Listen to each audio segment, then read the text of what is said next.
برادران اسلام، عربی لغت میں برزخ دو چیزوں کے درمیان روک کو کہتے ہیں۔ دنیا اور آخرت کے درمیان وہ عالم برزخ کہلاتا ہے جس میں مرنے کے بعد سے قیامت تک آدمی رہتا ہے۔ برزخ مرنے کے دن سے دوبارہ زندہ کیے جانے کے دن تک کا زمانہ ہے۔ جو مرا وہ برزخ میں داخل ہو گیا، یعنی اللہ تعالیٰ نے اپنی قدرت کاملہ اور حکمت بالغہ سے آدم علیہ السلام کو مٹی سے پیدا کیا اور تمام اشیاء کے نام ان کو سکھائے، مسجود ملائک بنایا اور بہشت کو ان کا مسکن بنایا۔ پھر ان کی منشا تخلیق کو پورا کرنے کے لیے ان کو زمین پر اتارا۔ اس طرح ان کے لیے پہلا گھر جنت، دوسرا گھر دنیا، تیسرا گھر برزخ، چوتھا گھر پھر جنت مقرر کیا، اور اولاد آدم کے لیے اول گھر ماں کا پیٹ، دوسرا دنیا، تیسرا برزخ، چوتھا جنت یا دوزخ مقرر کیا۔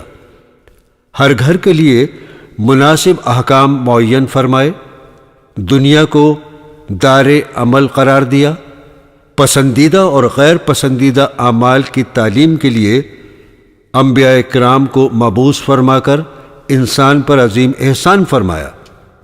سب انبیاء کی نبوت اور ان کی تعلیم کو حق ماننے والے مومنین اور انکار کرنے والے کافر ہوئے۔ موت سے قیامت تک کا زمانہ برزخ کہلاتا ہے۔ اس میں مومن راحت میں اور کافر تکلیف میں رہتا ہے۔ حقیقی جزا سزا حساب و کتاب کے بعد ہوگی۔ حضرت حسن رضی اللہ تعالی عنہ فرماتے ہیں، جب اللہ تعالیٰ نے آدم علیہ السلام اور ان کی ذریت کو پیدا کیا تو فرشتوں نے عرض کیا کہ الہی، یہ تمام ذریت آدم علیہ السلام زمین میں سما نہ سکے گی۔ فرمایا، میں موت کو پیدا کروں گا۔ فرشتوں نے عرض کیا، موت کو پیدا کیا گیا تو ان کی زندگی خوشگوار نہیں رہے گی۔ ارشاد ہوا، میں امید کو پیدا کروں گا۔ دوستو، موت کی تمنا کی ممانعت ہے۔ حضرت انس رضی اللہ تعالی عنہ فرماتے ہیں کہ رسول خدا صلی اللہ تعالی علیہ وسلم نے فرمایا، تم میں سے کوئی شخص کسی مصیبت سے گھبرا کر ہرگز موت کی تمنا نہ کرے۔ بہت ہی مجبور ہو جاؤ تو ان الفاظ میں دعا کیا کرو، اے اللہ، مجھ کو اس وقت تک زندہ رکھ جب تک میرے لیے زندگی میں بھلائی ہو، اور اگر میرے لیے ہی موت بہتر ہے تو مجھے موت دے دے۔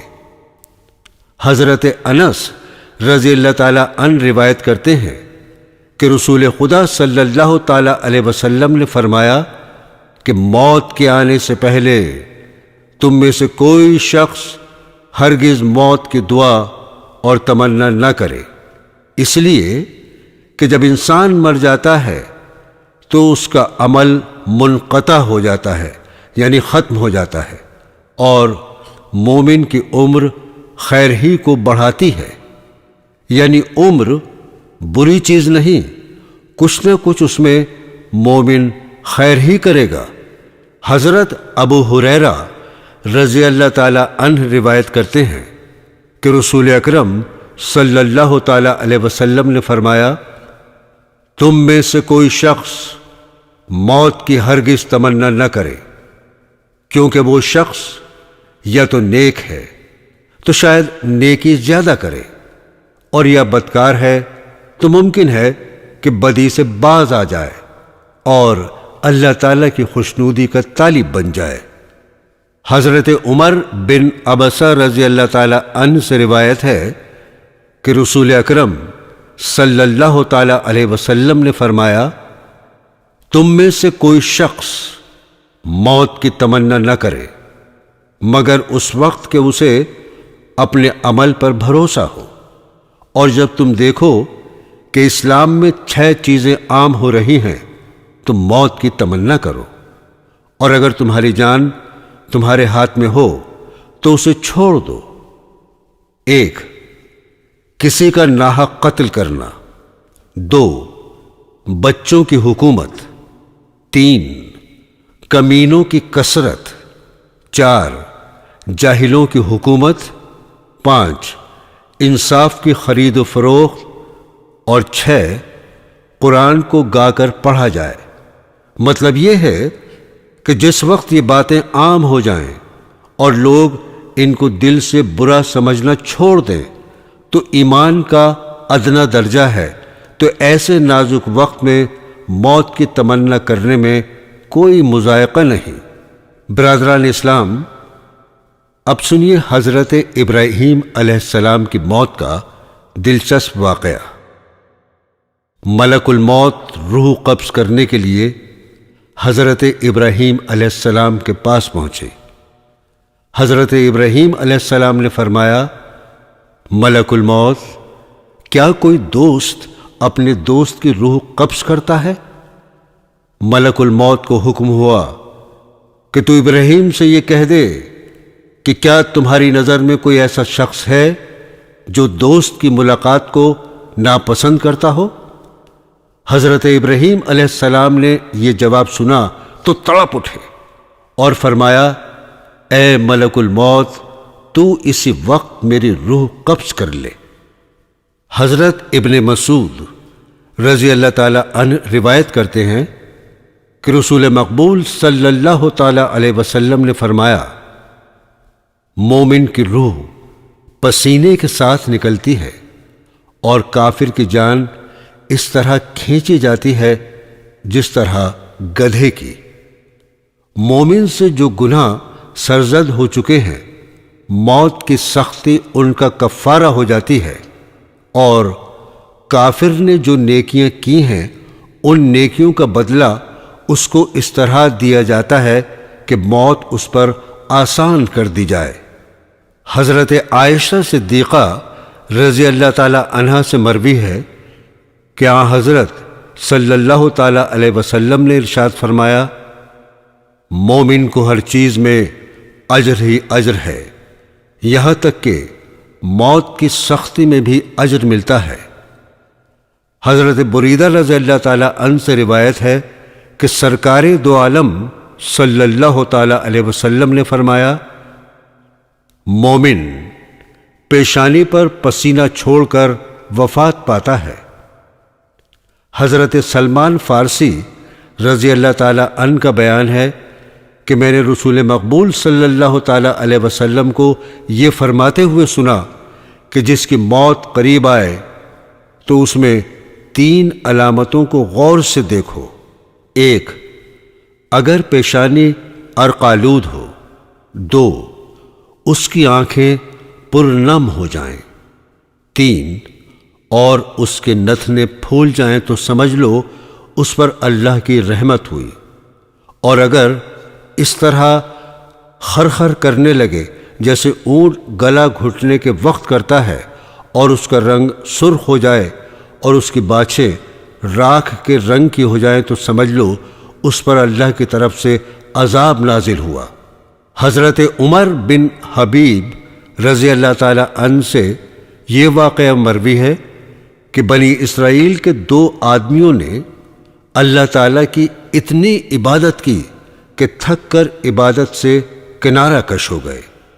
پھر انہیں خیال ہوا کہ اگر ہم قبرستان کی مجاورت کریں تو شاید ہماری حالت سدھر جائے۔ اسی خیال سے وہ قبروں کے مجاور بن کر اللہ تعالیٰ کی عبادت کرنے لگے۔ وہاں ایک مردہ نمودار ہوا۔ اس نے ان لوگوں سے بیان کیا کہ میری موت پر 80 برس کا زمانہ گزر چکا ہے، لیکن موت کی تکلیف اب تک محسوس کرتا ہوں۔ حضرت کعب رضی اللہ تعالی عنہ سے روایت ہے کہ موت کی تکلیف مردے کو اس وقت تک محسوس ہوتی رہے گی جب تک وہ قبر میں ہے۔ یہ تکلیف مومن کے لیے تمام تکلیف سے بڑھ کر ہے اور کافر کے لیے بڑی سہل ہے، کیونکہ اس کی تکلیف تو موت کے بعد عذاب دائمی کی شکل میں آنے والی ہے۔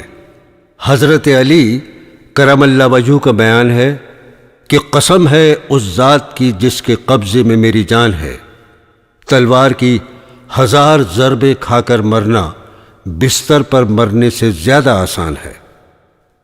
حضرت حسن رضی اللہ تعالی عنہ کا بیان ہے کہ حضرت موسیٰ علیہ السلام سے موت کی کیفیت دریافت کی گئی تو آپ نے فرمایا، مجھے ایسا معلوم ہوا جیسے لوہے کی کانٹوں دار سیخ میرے پیٹ میں داخل کی گئی، سیخ کے کانٹے میری رگوں میں الجھ گئے اور پھر نہایت زور سے وہ سیخ کھینچ لی گئی۔ اس بیان پر ملک الموت نے کہا، اے موسیٰ، اللہ تعالیٰ نے آپ پر پھر بھی آسانی کی۔ مروی ہے کہ جب حضرت موسیٰ علیہ السلام کا وصال ہوا تو اللہ تعالیٰ نے پوچھا کہ اے موسیٰ، تم نے موت کی کیا کیفیت پائی؟ حضرت موسیٰ علیہ السلام نے جواب دیا، موت کے وقت میرا حال بالکل اس چڑیا جیسا تھا جو زندہ کڑاہی میں تلی جا رہی ہو کہ نہ مر کر راحت پاتی ہے اور نہ اس تکلیف سے نجات پا کر اڑ سکتی ہے۔ موت کی کیفیت میں حضرت موسیٰ علیہ السلام کا یہ قول بھی مروی ہے کہ جاکنی میں میرا حال بالکل اس بکری جیسا ہے جس کی کھال قصاب اتار رہا ہو۔ حضرت انس رضی اللہ تعالی عنہ سے روایت ہے کہ سرکار دو عالم صلی اللہ تعالی علیہ وسلم نے فرمایا، جان نکالنے کے لیے فرشتے بندے کو گھیر کر محبوس کر دیتے ہیں، اگر ایسا نہ کریں تو سکرات موت کی تکلیف اتنی شدید ہوتی ہیں کہ بندے جنگلوں اور میدانوں میں بھاگ جائیں۔ میرے دینی بہنوں اور بھائیوں، شہید کو موت کے وقت بہت معمولی تکلیف ہوتی ہے۔ حضرت حسن رضی اللہ تعالی عنہ سے مروی ہے کہ بندے پر وہ گھڑی سب سے زیادہ سخت ہوتی ہے جب روح ہنسلی کے پاس پہنچتی ہے۔ اس وقت بندہ اتنا بے چین ہونے لگتا ہے کہ اس کا سانس اوپر کو چڑھنے لگتا ہے، لیکن شہید اس سے مستثنی ہے۔ حضرت ابو فتادہ رضی اللہ تعالی عنہ سے روایت ہے کہ رسول خدا صلی اللہ تعالی علیہ وسلم نے فرمایا، شہید کو قتل ہونے کے وقت اتنی ہی تکلیف محسوس ہوتی ہے جتنی تکلیف تم کو چیونٹی کے کاٹنے سے ہوتی ہے۔ حضرت محمد بن کعب قرظی رضی اللہ تعالی عنہ سے مروی ہے کہ سب سے آخر میں ملک الموت علیہ السلام کو موت آئے گی۔ ان سے کہا جائے گا، اے ملک الموت، تو مر جا۔ یہ سنتے ہی وہ اتنی زوردار چیخ ماریں گے کہ اگر آسمان اور زمین والے سن لیں تو دہشت سے مر جائیں۔ اس چیخ کے بعد ملک الموت علیہ السلام مر جائیں گے۔ اللہ تعالیٰ نے اتنا اور زیادہ بیان کیا ہے کہ ملک الموت کی موت ساری مخلوق کی موت سے سخت ہوگی۔ حضرت عبداللہ بن عبید بن عمیر رضی اللہ تعالی عنہ کا بیان ہے کہ میں نے حضرت عائشہ صدیقہ رضی اللہ تعالی عنہا سے ناگہانی موت کے بارے میں دریافت کیا کہ کیا ناگہانی موت مکروہ ہے؟ حضرت صدیقہ رضی اللہ تعالی عنہا نے فرمایا، وہ کیسے مکروہ ہوگی؟ میں نے تو ناگہانی موت کے بارے میں جناب رسول خدا صلی اللہ تعالی علیہ وسلم سے دریافت کیا تو آپ نے فرمایا، یہ مومن کے لیے تو راحت ہے لیکن فاجر کے لیے حسرت و نامرادی ہے۔ یعنی اچانک مرنا نیکوں کے لیے تو اچھا ہے لیکن بروں کے لیے برا ہے کہ توبہ اور عمل صالح کا موقع ہی نہیں ملتا۔ نزع کے وقت کی تلقین۔ حضرت معاذ بن جبل رضی اللہ تعالی عنہ کی روایت ہے کہ رسول خدا صلی اللہ تعالی علیہ وسلم نے فرمایا، جس شخص کا آخری کلمہ لا الہ الا اللہ ہوگا اس کا جنت میں داخل ہونا ضروری ہے۔ حضرت ابن عباس رضی اللہ تعالی عنہ سے روایت ہے، نبی کریم صلی اللہ تعالی علیہ وسلم نے فرمایا، تمہارے بچوں کی زبان جب کھلے تو سب سے پہلے ان کو لا الہ الا اللہ سکھاؤ، اور جب ان کی موت کا وقت قریب ہو تب بھی لا الہ الا اللہ کی تلقین کرو۔ جس شخص کا اول اور آخر کلمہ لا الہ الا اللہ ہوگا تو وہ اگر 1000 برس بھی زندہ رہا پھر بھی اس کو بخش دیا جائے گا۔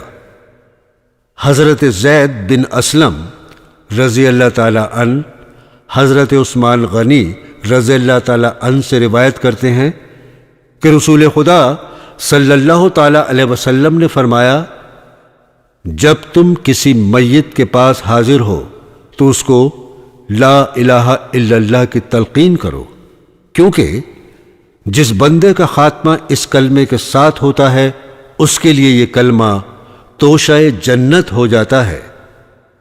حضرت ابو ہریرہ رضی اللہ تعالی عنہ سے روایت ہے کہ میں نے رسول اللہ صلی اللہ تعالی علیہ وسلم کو یہ فرماتے ہوئے سنا کہ ایک شخص کی وفات کے وقت ملک الموت آئے۔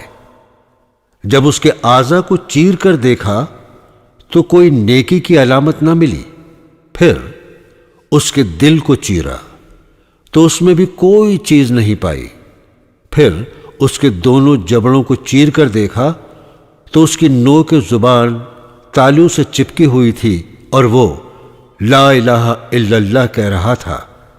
اس کلمہ طیبہ کی برکت سے اس کی بخشش ہو گئی۔ مومن کی روح کو زمین و آسمان کے فرشتے مبارکباد دیتے ہیں۔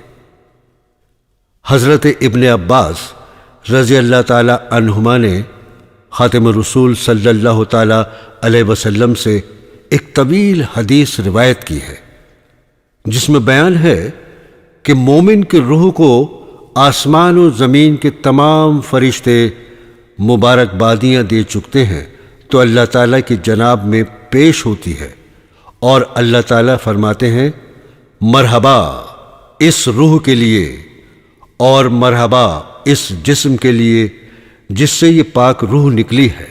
پھر اس کو جنتی ٹھکانہ دکھایا جاتا ہے اور کہا جاتا ہے کہ اب اس کو زمین کی طرف لے جاؤ، کیونکہ میرا حکم ہو چکا ہے کہ میں نے اس کو اسی زمین سے پیدا کیا اور اسی زمین میں ملاؤں گا اور اسی سے اس کو دوبارہ اٹھاؤں گا۔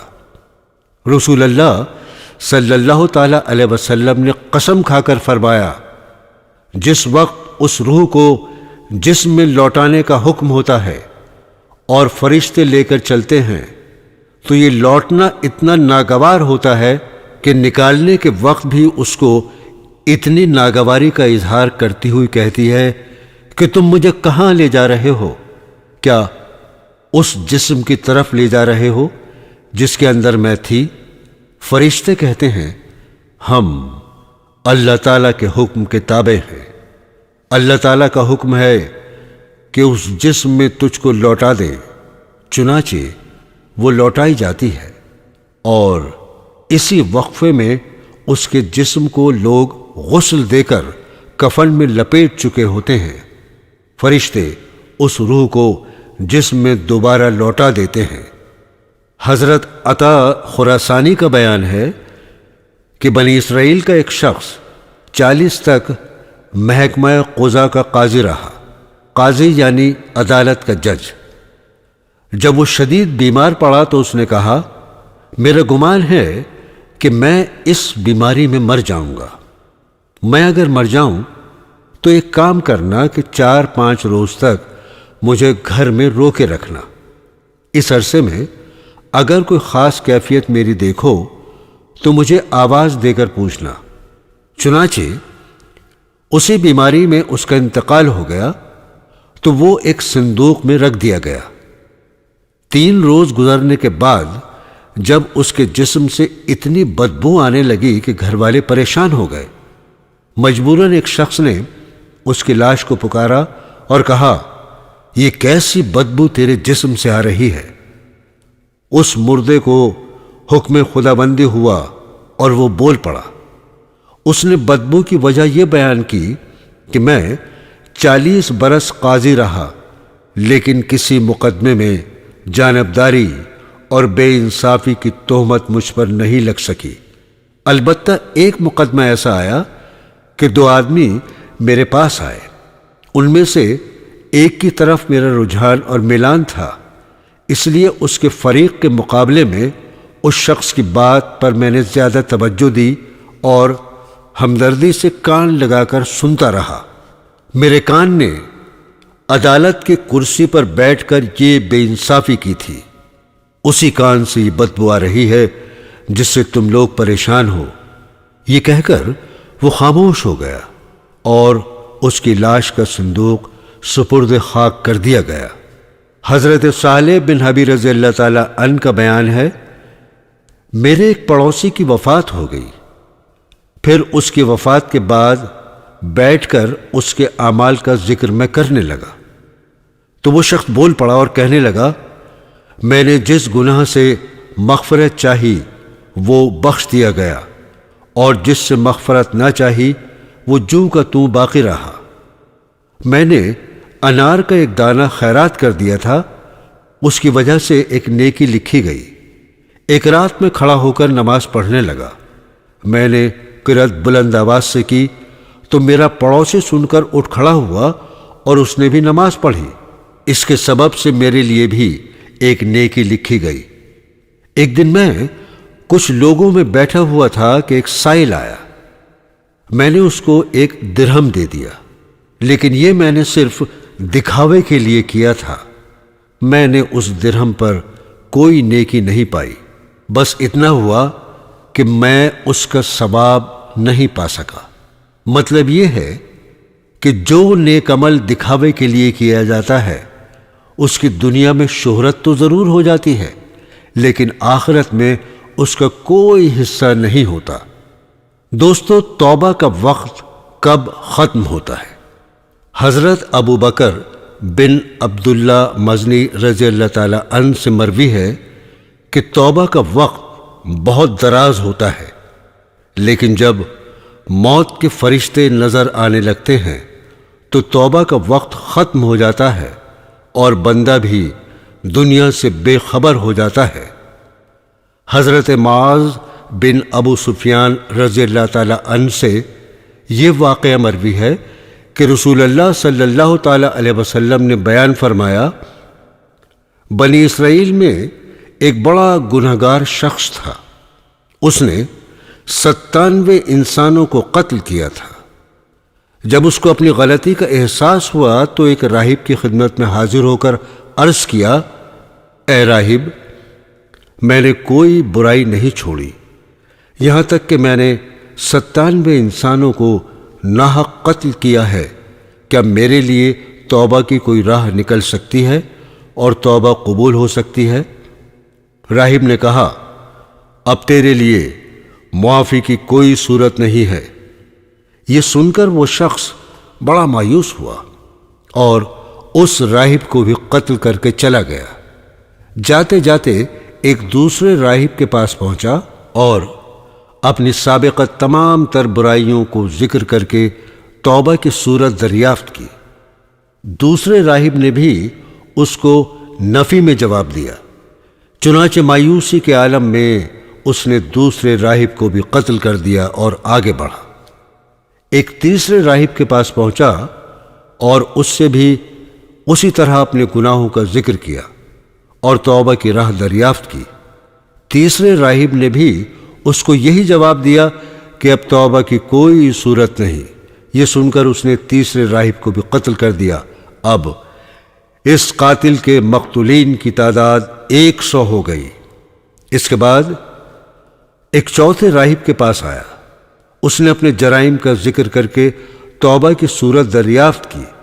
اس راہب نے کہا کہ اگر میں یہ جواب دوں کہ جو شخص اللہ کی طرف رجوع ہوتا ہے اللہ اس کی طرف رجوع نہیں ہوتا تو یہ جھوٹ ہوگا، اس لیے میں تجھ سے کہتا ہوں کہ تو اب توبہ کر اور پھر اپنے اعمال درست کرنے کے لیے فلاں مقام کے دیر میں جا کر وہاں کے عابدوں کے ساتھ اللہ تعالیٰ کی عبادت کر۔ راہب کی یہ بات سن کر اس کو امید بندھی اور اس نے توبہ کر کے اس دیر کی راہ لی۔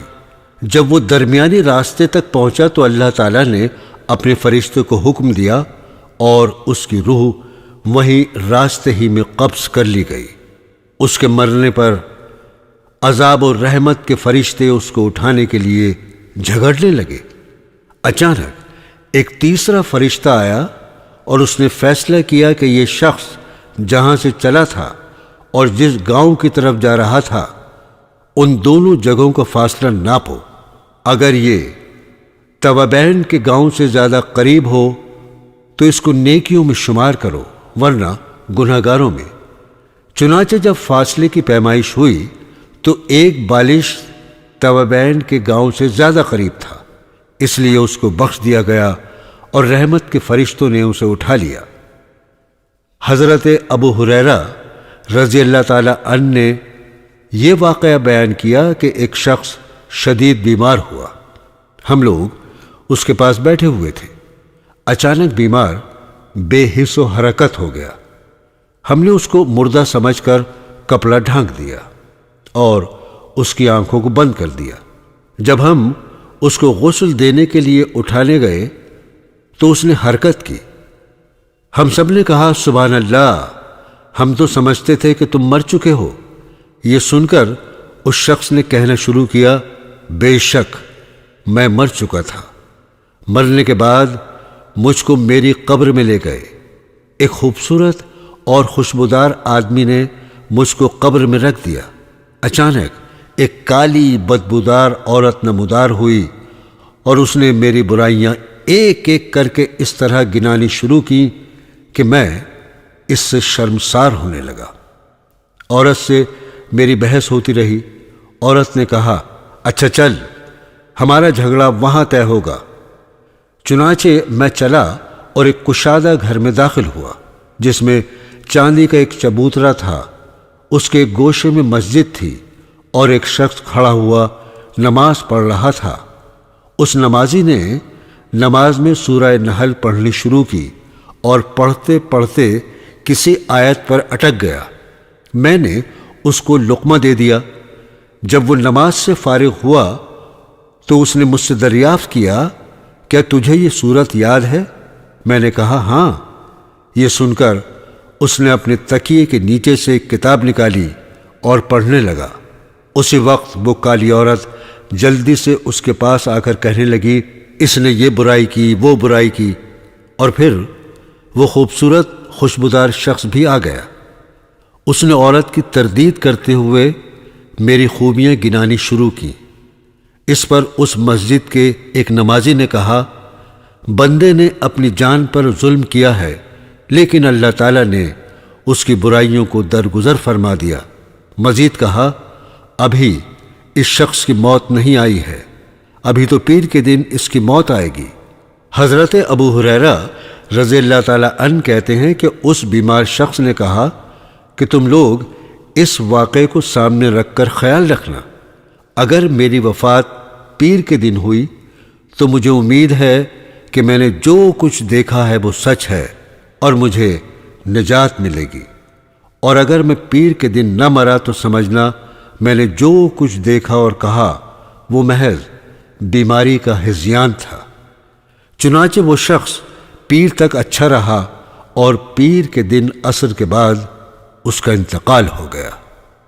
قبر کی مٹی نطفے میں شامل ہوتی ہے۔ حضرت ابو ہریرہ رضی اللہ تعالی عنہ سے مروی ہے کہ نبی کریم صلی اللہ تعالی علیہ وسلم نے ارشاد فرمایا ہر بچے پر اس کی قبر کی مٹی چھڑکی جا چکی ہے۔ حضرت ابن مسعود رضی اللہ تعالی عنہ سے مروی ہے کہ جو فرشتہ رحم مادر پر مقرر ہے وہ نطفے کو رحم سے لے کر اپنی ہتھیلی پر رکھتا ہے، پھر سوال کرتا ہے اے رب یہ پیدا ہوگا یا نہیں ہوگا؟ اس کے جواب میں اگر اللہ تعالیٰ نے یہ فرما دیا کہ یہ پیدا ہوگا تو پھر فرشتہ سوال کرتا ہے اے رب اس کا رزق کتنا ہوگا اور اس کی عمر کتنی ہوگی؟ اس پر اللہ تعالیٰ فرماتا ہے، ان باتوں کو جاننے کے لیے ام الکتاب یعنی لوح محفوظ کو دیکھو۔ فرشتہ لوح محفوظ میں دیکھتا ہے جہاں رزق، نقش قدم، عمل اور عمر سب کچھ درج ہوتا ہے۔ اس کے بعد فرشتہ اس زمین سے مٹی لیتا ہے جہاں یہ دفن کیا جائے گا، اور اس مٹی کے ساتھ نطفے کو گوندتا ہے۔ اس کی تصدیق میں آپ صلی اللہ تعالی علیہ وسلم نے یہ آیت تلاوت فرمائی جس کا ترجمہ ہے، تم کو اسی زمین سے پیدا کیا ہے اور تم کو پھر اسی میں لوٹا دیں گے۔ حضرت ابن مسعود رضی اللہ تعالی عنہ کی روایت میں اتنا اور اضافہ ہے کہ اگر اللہ تعالیٰ نے اس نطفے کے بارے میں یہ فرما دیا کہ یہ پورا بچہ نہیں ہوگا تو اس نطفے میں جان نہیں پڑتی، اور اگر اس کا پیدا ہونا فرمایا تو فرشتہ اس کے مذکر و مؤنث، نیک و بد، عمر و رزق کا سوال کرتا ہے جو لوح محفوظ میں ملتا ہے۔ وہ پیدا ہو کر اپنے گھر والوں میں رہتا ہے، لیکن موت کے بعد اسی جگہ دفن ہوتا ہے جہاں کی مٹی نطفے میں شامل ہوتی ہے۔ حضرت ابن مسعود رضی اللہ تعالی عنہ سے روایت ہے کہ رسول مقبول صلی اللہ تعالی علیہ وسلم نے فرمایا، بندے کی موت جس زمین پر مقدر ہے تو وہ جگہ کتنی ہی دور ہو وہاں لے جانے والی ضرورت بھی مقدر کر دی جاتی ہے۔ بندہ وہاں جاتا ہے اور پھر وہیں اس کی روح قبض کی جاتی ہے۔ قیامت کے دن وہ زمین روح سے کہے گی، یہ وہ جسم ہے جو میرے پاس تو نے بطور امانت چھوڑا تھا۔ حضرت ابو ہریرہ رضی اللہ تعالی عنہ سے روایت ہے کہ نبی کریم صلی اللہ تعالی علیہ وسلم نے ارشاد فرمایا، اپنے مردوں کو نیک لوگوں کے پاس دفن کیا کرو، کیونکہ مردہ برے پڑوسی سے اسی طرح ایذا محسوس کرتا ہے جس طرح زندہ آدمی برے پڑوسی سے ایذا پاتا ہے۔ حضرت عبداللہ بن نافع مزنی رضی اللہ تعالی عنہ واقعہ بیان فرماتے ہیں کہ ایک شخص مدینہ میں فوت ہوا اور دفن کیا گیا۔ ایک آدمی نے اس میت کو خواب میں دیکھا، گویا وہ اہل دوزخ میں سے ہے۔ یہ دیکھ کر اس آدمی کو بڑا غم ہوا۔ پھر ایک ہفتے کے بعد دوبارہ اس آدمی نے اس میت کو خواب میں دیکھا۔ اس مرتبہ ایسا معلوم ہوا گویا وہ اہل جنت میں سے ہے۔ اس آدمی نے میت سے اس تبدیلی کی وجہ دریافت کی تو اس نے بتایا کہ ہمارے درمیان ایک آدمی کو لوگوں نے دفن کیا ہے۔ اس نیک آدمی نے اپنے 40 پڑوسیوں کے لیے سفارش کی اور میں بھی انہی 40 میں شامل ہوں، اس لیے میرے ساتھ جنتیوں والا معاملہ کیا گیا۔ حضرت معاویہ بن سالم رضی اللہ تعالی عنہ سے مروی ہے کہ حضرت عمر بن عبدالعزیز رضی اللہ تعالی عنہ کی وفات کا وقت قریب آیا تو آپ نے لوگوں کو وصیت کی کہ میری قبر زیادہ گہری نہ کھودنا، کیونکہ زمین کا اوپری حصہ بہتر ہے اور نچلا حصہ شر سے بھرا ہوا ہے۔ لوگ مردوں کو کیوں بھول جاتے ہیں؟ حضرت انس رضی اللہ تعالی عنہ سے مرفوع روایت ہے کہ جنازے کو قبر تک پہنچانے والوں پر اللہ تعالیٰ نے ایک فرشتہ مقرر کیا ہے۔ جب غم و اندوہ میں ڈوب کر لوگ اپنی میت کو قبر میں رکھ کر واپس ہونے لگتے ہیں تو وہ فرشتہ قبر سے ایک مٹھی مٹی لے کر ان لوگوں کی پیٹھ پر مارتا ہے اور کہتا ہے، تم اپنی دنیا کی طرف واپس جاؤ، اللہ تعالیٰ تمہارے مردوں کا غم تم سے بھلا دے۔ چنانچہ لوگ واپس آ کر بہت جلد اپنی میت کو بھول جاتے ہیں اور دنیا کے کاروبار میں مشغول ہو جاتے ہیں اور مردے کی یاد کو یوں فراموش کر دیتے ہیں گویا ان میں اور مردے میں کوئی تعلق ہی نہیں تھا۔ حدیث میں منقول ہے کہ ایک جوان آدمی نہایت غمگین عبد الملک رحمت اللہ علیہ کے پاس آیا۔ عبد الملک نے اس کے رنج و غم کی وجہ پوچھی تو غمزدہ نے کہا کہ میں اپنے گناہ کے سبب سے غمگین ہوں۔ عبد الملک رحمت اللہ علیہ نے اس سے کہا، تیرا گناہ آسمان و زمین سے بڑا تو نہیں ہے؟ اس نے کہا، بڑا ہے۔ پھر عبد الملک رحمت اللہ علیہ نے کہا، تیرا گناہ عرش سے بڑا تو نہیں ہے؟ اس نے کہا، اس سے بھی بڑا ہے۔ عبد الملک رحمت اللہ علیہ نے کہا، تیرا گناہ بڑا ہے یا اللہ کی رحمت؟ اس پر اس نوجوان نے خاموشی اختیار کی۔ پھر عبد الملک رحمت اللہ علیہ نے پوچھا، تیرا گناہ کون سا ہے؟ اس نے بتایا کہ میں کفن چور تھا، 5 قبروں کے مردوں نے مجھے توبہ پر آمادہ کیا۔ ان قبروں کے حالات یہ ہیں۔ پہلا، میں نے ایک قبر کو جب کھودا تو اس کے مردے کو دیکھا کہ اس کا منہ قبلے کی طرف سے پھیر دیا گیا تھا اور اس کو دوسرا عذاب بھی دیا جا رہا تھا۔ میں ڈر کر وہاں سے لوٹا۔ حاطف غیبی نے آواز دی کہ تو اس مردے سے کیوں نہیں پوچھتا کہ وہ عذاب میں کس وجہ سے گرفتار ہے؟ میں نے جواب دیا کہ یہ بات میں نہیں پوچھ سکتا۔ چنانچہ اس حاطف نے بتایا کہ یہ شخص نماز کو حقیر سمجھتا تھا، اس لیے اس کو عذاب ہو رہا ہے۔ دوسرا واقعہ، میں نے ایک دوسری قبر کھودی تو دیکھا کہ اس قبر کا مردہ توق اور بیڑیوں سے جکڑا ہوا تھا۔ میں یہ دیکھ کر ڈر سے لوٹنے لگا۔ حاطف غیبی نے پکار کر مجھ سے کہا کہ تو اس مردے سے عذاب کا سبب کیوں نہیں پوچھتا؟ میں نے کہا، یہ سوال میری قدرت سے باہر ہے۔ حاطف نے کہا، یہ شراب پیتا تھا، اللہ کی حرام کی ہوئی چیز کو اس نے حرام نہیں کیا۔ تیسرا واقعہ، میں نے ایک تیسری قبر کھودی تو دیکھا کہ اس کا مردہ آگ کی میخوں سے بندھا ہوا تھا اور اس کی زبان گدی کی طرف نکلی ہوئی تھی۔ میں ڈر کر واپس ہونے لگا تو حاطف غیبی نے آواز دی کہ میت سے اس کی وجہ کیوں نہیں پوچھتا؟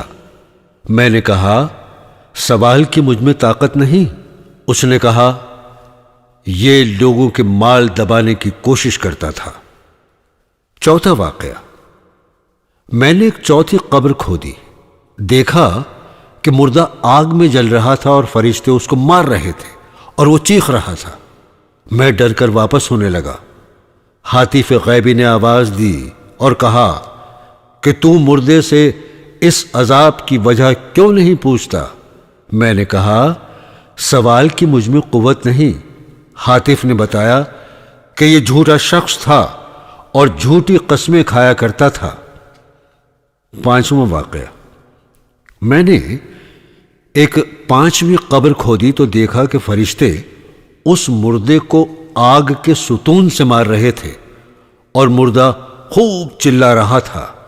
میں ڈر کر واپس ہونے لگا تو حاطف غیبی نے پکار کر کہا کہ تو اس عذاب کا سبب کیوں نہیں پوچھتا؟ میں نے کہا، میرے اندر اتنی طاقت نہیں ہے۔ پھر حاطف نے خود بتایا کہ یہ کھلنڈرا تھا، شطرنج وغیرہ کھیلا کرتا تھا، حالانکہ اللہ کے رسول نے اس سے منع فرمایا ہے۔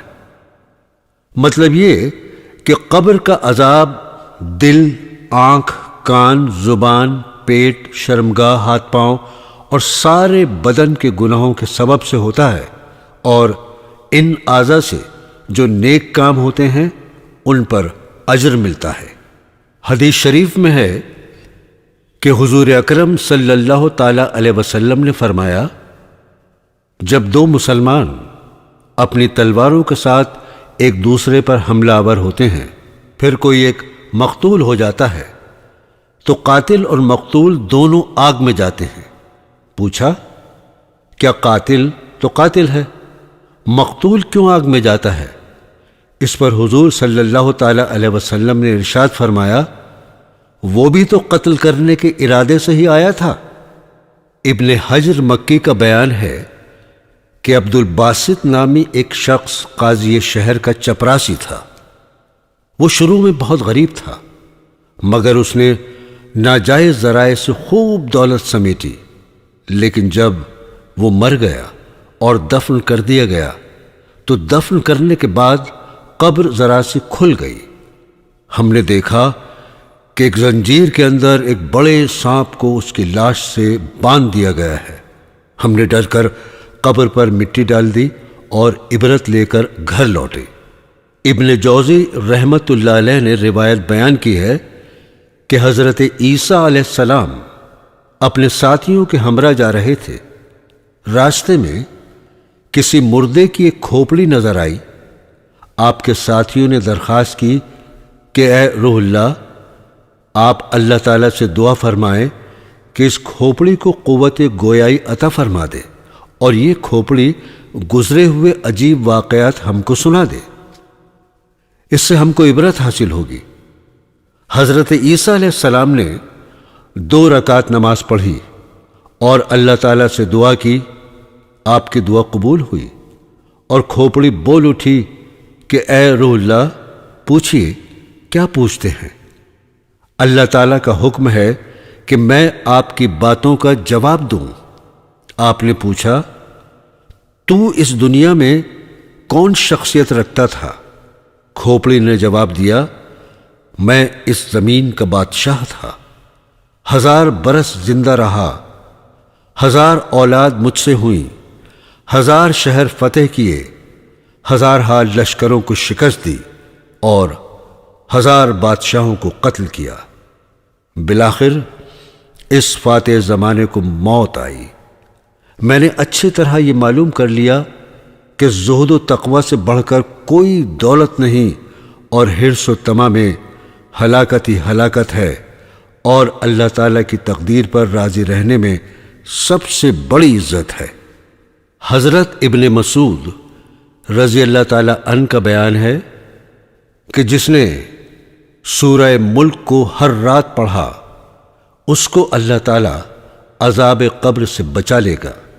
حضرت ابن مسعود رضی اللہ تعالیٰ عنہ سے یہ بھی مروی ہے کہ سرکار دو عالم صلی اللہ تعالیٰ علیہ وسلم نے ارشاد فرمایا، ایک شخص کا انتقال ہوا تو اس کے دل میں بجز سورہ تبارک الذی کے اوپر کوئی حصہ قرآن کا نہ تھا۔ جب وہ شخص قبر میں رکھا گیا تو ایک فرشتہ اس کے پاس آیا۔ سورہ تبارک الذی اس شخص کے پاس آ کر کھڑی ہو گئی۔ فرشتے نے اس سے کہا، بے شک تو خدا کی کتاب کا جزو ہے اور میں تیری ناخوشی کو پسند نہیں کرتا، لیکن میں تو اس مردے کے لیے یا خود اپنی مرضی کے لیے کسی نفع و نقصان کا مالک نہیں ہوں۔ اگر تو اس مردے کو بچانا چاہتی ہے تو اللہ تعالیٰ کی جناب میں جا کر اس کی سفارش کر۔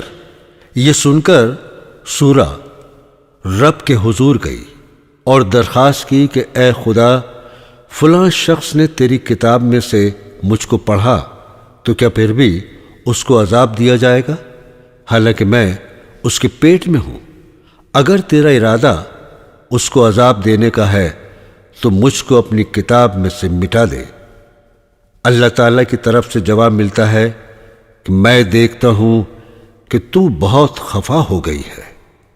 سورہ کہتی ہے کہ مجھے حق ہے کہ میں اس صورتحال سے خفا ہو جاؤں۔ پھر خدا فرماتا ہے، اچھا جا، میں نے اس کو اور تجھ کو بخشا، تیری سفارش اس کے حق میں قبول کی۔ سورہ اپنے مردہ ساتھی کے پاس آتی ہے اور فرشتہ عذاب کو جھڑک کر وہاں سے ہٹا دیتی ہے۔ پھر سورہ اپنا منہ اس مردے کے منہ پر رکھتی ہے اور کہتی ہے، مرحبا، مبارکباد ہے اس منہ کو جس نے بار بار مجھے پڑھا، مرحبا اس سینے کو جس نے مجھے یاد رکھا، مرحبا ان پاؤں کو جو میری تلاوت کو کھڑے ہوئے۔ اسی طرح سورہ تبارک الذی قبر میں تسلی اور انسیت کی باتوں سے مردے کی وحشت اور خوف کو دور کرتی ہے۔ حضرت انس رضی اللہ تعالی عنہ کا بیان ہے کہ رسول اکرم صلی اللہ تعالی علیہ وسلم نے جب یہ حدیث بیان فرمائی تو لوگوں کا یہ حال ہوا کہ چھوٹے بڑے آزاد غلام غرض تمام لوگوں نے سورہ تبارک الذی کو یاد کر لیا۔ رسول اللہ صلی اللہ تعالی علیہ وسلم نے اس سورہ کا نام منجیہ رکھا، یعنی نجات دینے والی۔ اور دوستو اب سنیے ایک خراسانی کا واقعہ۔ حضرت حامد بن یحییٰ بن سلیم سے مروی ہے کہ مکہ میں ایک خراسانی شخص تھا۔ یہ لوگوں کی امانتیں اپنے پاس محفوظ رکھتا اور بوقت ضرورت دے دیتا۔ ایک شخص 10,000 اشرفی اس کے پاس رکھ کر بطور امانت کہیں چلا گیا۔ اسی دوران خراسانی کی موت ہو گئی اور اس نے امانت کے بارے میں کوئی وصیت نہیں کی، کیونکہ اولاد امانت دار نہیں تھی۔ امانت اس نے زمین میں دفن کر دی اور مر گیا۔ جب امانت کا مالک آیا تو مرحوم کے بیٹوں سے پوچھا، سب نے لا علمی کا اظہار کیا۔ آخر کار اس نے علماء کی طرف رجوع کیا۔ علماء نے کہا کہ خراسانی کی امانت داری دیکھ کر ہم کو گمان ہوتا ہے کہ وہ جنتی شخص تھا، اور ہم کو یہ روایت پہنچی ہے کہ اہل جنت کی روحیں زمزم میں جمع ہوتی ہیں۔ جب آدھی رات گزر جائے تو زمزم کے پاس جا کر کنارے پر کھڑے ہو جانا اور خراسانی کو آواز دینا اور اس سے امانت کے بارے میں دریافت کرنا، امید ہے کہ وہ کوئی جواب دے گا۔ چنانچہ وہ زمزم پر گیا اور اس نے 3 بار خراسانی کو آواز دی، لیکن جواب نہ ملا۔ ناکامی کا حال واپس آ کر انہی علماء سے کہا تو سب نے انا للہ و انا الیہ راجعون پڑھا۔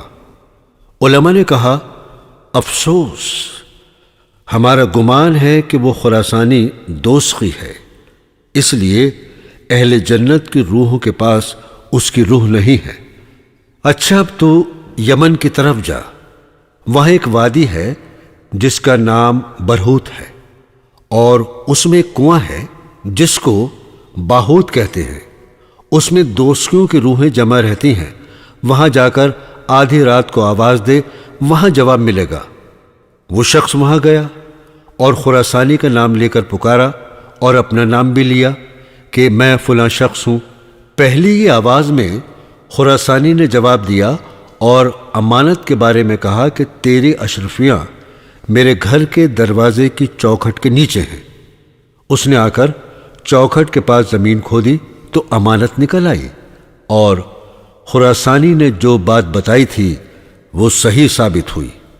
حضرت شیخ عمر بن الغالظ رحمۃ اللہ علیہ نے حکایت بیان کی کہ میں ایک شخص کے جنازے میں شریک ہوا۔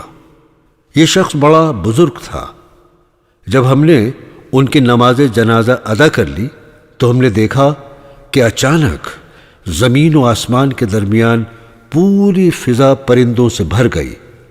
پرندوں میں سے ایک بڑا پرندہ اترا اور اس نے اس شخص کو نگل لیا۔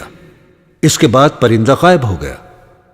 میں نے اس واقعے پر جب حیرت کا اظہار کیا تو ایک شخص نے بتایا کہ تو تعجب نہ کر، یہ شخص بڑا عابد و زاہد تھا، اس کو شہید کا درجہ ملا ہے، اور شہیدوں کی روحیں سبز پرندوں کے پوٹوں میں جنت میں چرتی پھرتی ہیں۔